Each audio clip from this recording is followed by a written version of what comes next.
Hello, hello. I am Ben Pick, and thank you for joining me in Writing to Write. It's been 2 long weeks, and I've completely forgotten the intro. But I used to give questionable writing advice through writing metaphors, but I've since switched over to hosting these productivity sprints. And if you're new here, welcome, welcome. I may have met you at Balticon.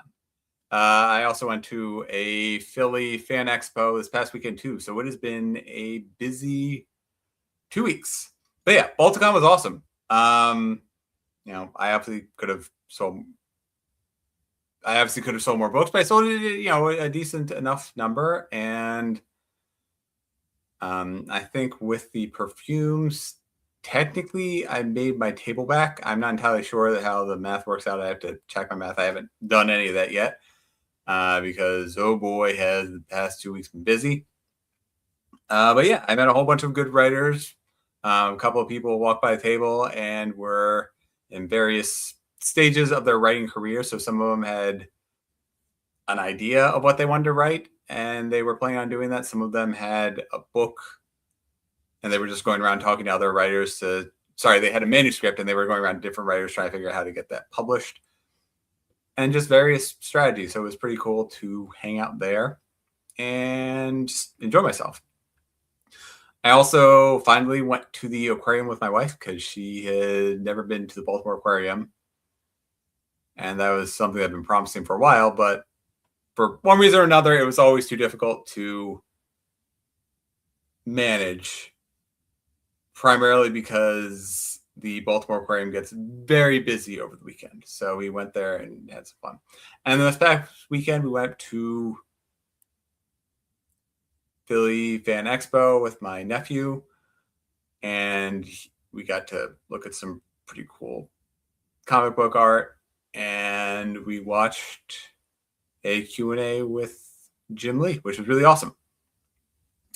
I did receive back my feedback from the copy editor, so tonight I'm still going to go and try and finalize the index cards for book 5, trying to single track things before I move on to work on the copy edits. But I might be able to finish this. So I'm on page 60. I think I have 68, 69 pages in the draft report, that in the draft document that I then need to copy over onto these note cards. But if I can get that done in the first 30 minutes, then I will switch over to the copy editing phase for the second 2 sprints and see what updates I can make to the manuscript of my 4th novel. Yeah. It's weird. I'm planning for book 5, working on book 4. Everything's a jumble in my head. And no, I'm not wearing a bathrobe. I'm wearing a sweatshirt. I'm a little bit more classy than that to wear a bathrobe to this recording. And yeah, that's basically everything that's going on. I can go through a few more details as I stall for time between the rain breaks. In the meantime, Richard, how's it going? Glad to see you hanging out. Sorry we were off last week. I will be here for the next few weeks in theory. I don't think I have anything too major going on. Work is, kicking my ass, but yeah. Always love when work acts like Office Space. I had 4 different people coming up to ask if I wanted to work overtime for 2 different projects, and I'm like, hey, by the way, this week I'm already working overtime technically, so I nicely just said no. Is the best way to point it. The problem is that I am fully billable for a lot of projects during the week. And I'm also a manager, so I have additional tasks that need to be performed. And it's funny. I'll just really quickly go through this. So yeah, it's really funny because they're supposed to include hours for my management tasks. And when they do, then people from HR and scheduling, they come up to me more regularly and like, hey, by the way, like, this is an extra task on top of your 48 hours. So on top of your 40 hours that you're working plus your management tasks, like, do you want to do this? And my answer is usually absolutely not in nicer terms. But if those management tasks aren't there and it says that I have 8 hours, which means I'm technically working overtime, they are much more liberal in doling out time and filling in every single hour of my day, which is really dumb because the time it takes to write reports and all of our company-wide meetings or whatever, those are not factored in. So yeah, there's a lot of unallocated hours, which sucks, especially when I'm hurting or below whatever billable amount to get the to maximize the payouts. But that is enough about that. Let's get started on some productivity sprints as I am trying to, yeah. So it's, sorry, unallocated hours. I mean, there's a lot of tasks which don't necessarily fall under any billable things. So it's not, yes, they are, what it amounts to is I'm working for free with those. The annoying part is that my bonus payout is based on billable hours. So things like all hands meetings, they don't, like management meetings, obviously I can bill the management tasks, but like all hands meetings, I'm usually just checked out.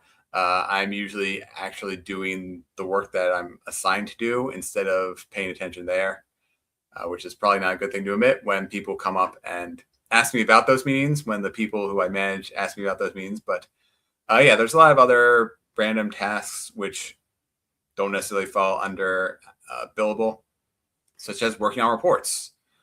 And a lot of times it ends up with me just being double booked, which sucks.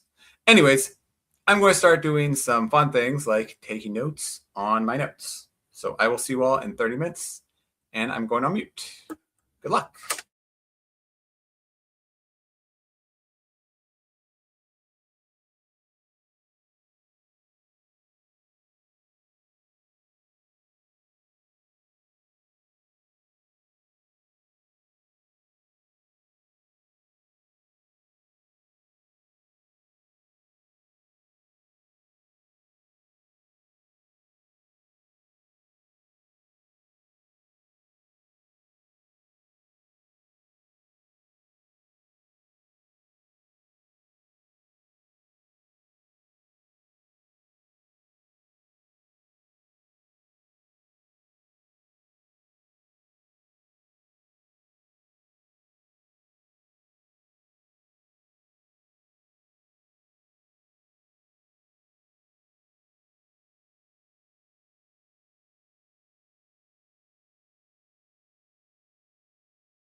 And welcome back, everyone. Thank you for joining in. I did exactly as I said I would, and I finished up the last 10 pages of the notes. So in theory, I have a whole bunch of things to go through when I'm ready for book 5. And then I need to start actually creating some plot beats to go along with these, because a lot of these are sometimes contradictory, sometimes good moments, but there's a lot more that will go into the story.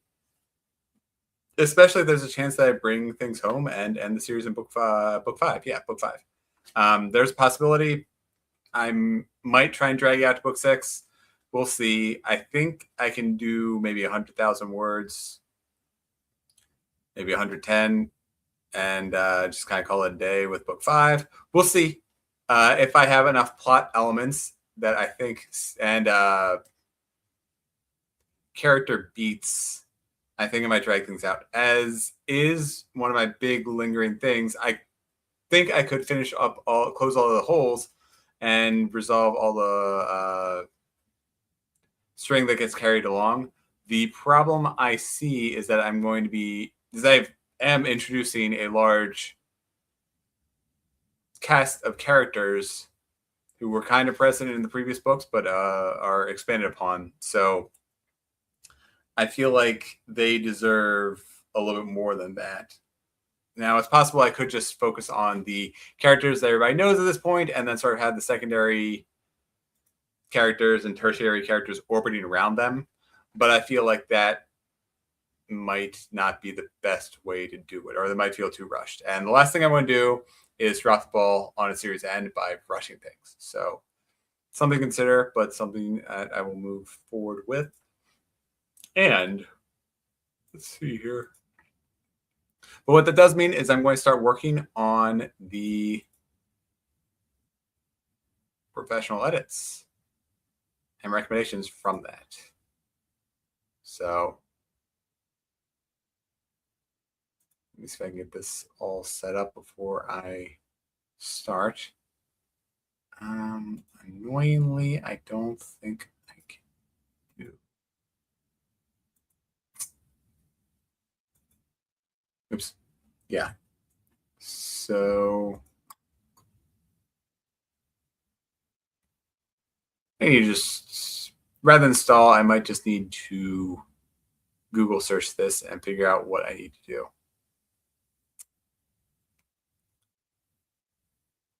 So anyways, let's get started on productivity sprints. Well, let's actually check in on all of you and see how you were doing. Let's see. Richard,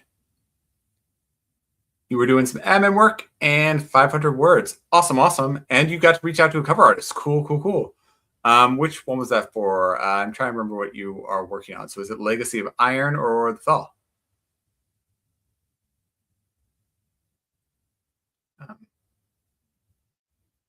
Yay! Puppy's getting fed. Oh, Doggo was spoiled this weekend. We brought him up and he adores the in-laws, but, well, no but. And then in addition to that, he got, as usual, a Sunday breakfast filled with bacon and eggs, which we obviously don't make for him at home because he's a dog and, doesn't really. He seems excited for any food rather than, there's no real difference to him between the, say, bacon and dried kibble, meaning that taste is not a factor for our dog. But, oh, cool. So you're working on The Thaw. Nice. Well, I will get started on my edits and we'll see what we can do within the next 20 minutes. So see you all soon.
And welcome back. Thank you for hanging out with us.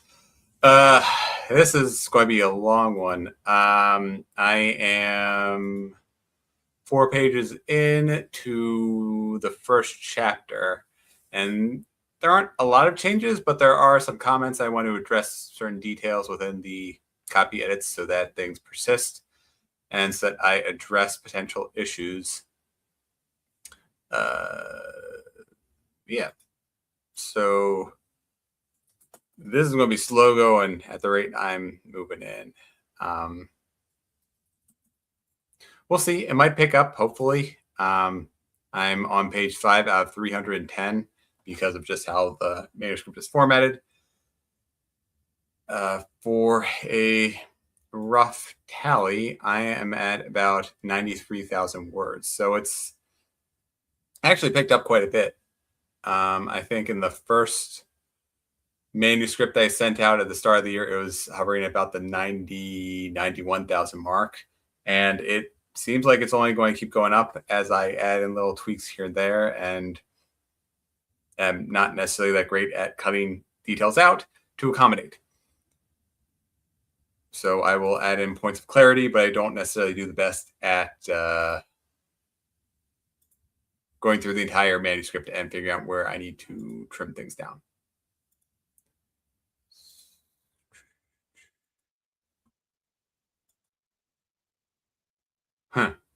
Apparently, Boone is a tripping hazard in the kitchen upstairs.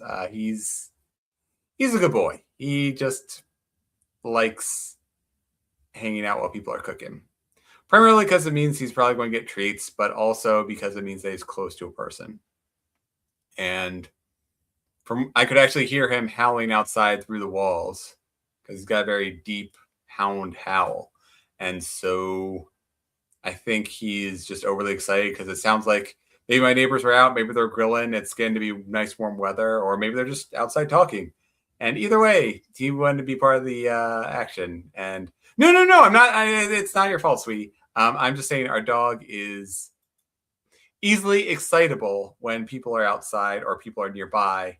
And if he is not included, he gets very frustrated and starts howling. And that's true for other dogs when he's around other dogs too. So if he sees another dog and we stop him from going over there, he will just start like howling, like, hey, I want to be there. I want to be where the other people are. Or if he's playing with a dog and the dog, like, he's not playing right because he's blind and doesn't necessarily chase other dogs very well, so the other dog will run off, then he'll be sort of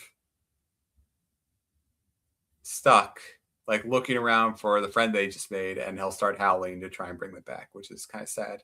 And I do what I can to help him out when I'm at the park and I see that happen.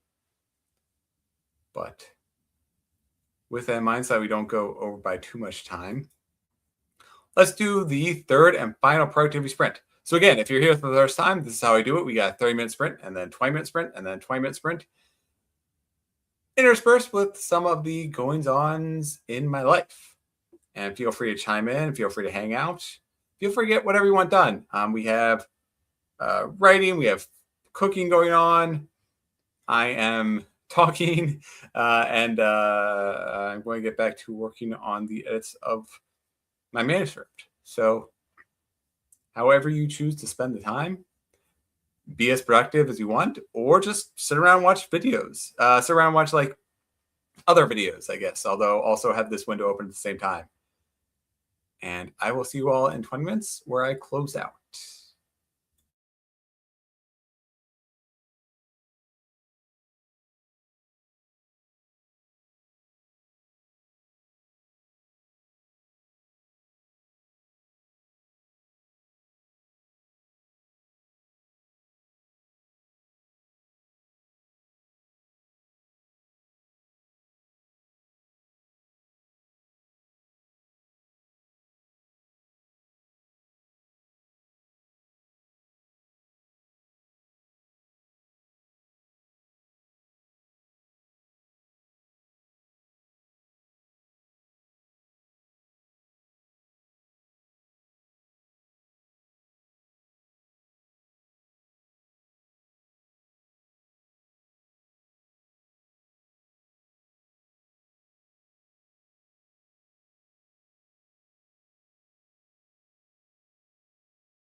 Well, welcome back, everyone. I kind of finished chapter 1. I made all the direct changes, but there were 2 comments of things to consider and things to build in and things to change, which I'm going to review later, probably this weekend, because this week is just absolutely swamped. That being said, thank you everybody for joining in. It's been a hectic Monday. I am not glad that I have a full 5-day week. I've been going through 3-day weeks the past 2 weeks, which has left me feeling incredibly well rested and incredibly spoiled. And now I've just been hit by a truck after a truck and then another bus, and then just repeatedly metaphorically beaten. But yeah. Anyways, I will see you all on next Monday at 6 p.m. And since today is the first of the month, I am going to remind you that today's Monday, on Wednesday at noon, I'll send out my monthly newsletter. So I send out monthly newsletters on the 3rd of every month. And it will give a good recap of Balticon. I didn't include anything from Fan Expo in Philly. I didn't really take any notes. I didn't really take a whole lot of pictures, short of family, and I don't really feel like sharing those. But anyways, it was a lot of fun. But actually, I might be able to edit in kind of whatever. Either way, my updates will be all about Balticon and writing, and starting with the professional edit changes that I'm planning to do this, which I just started now. So with that in mind, I will see you all next Monday. Take care.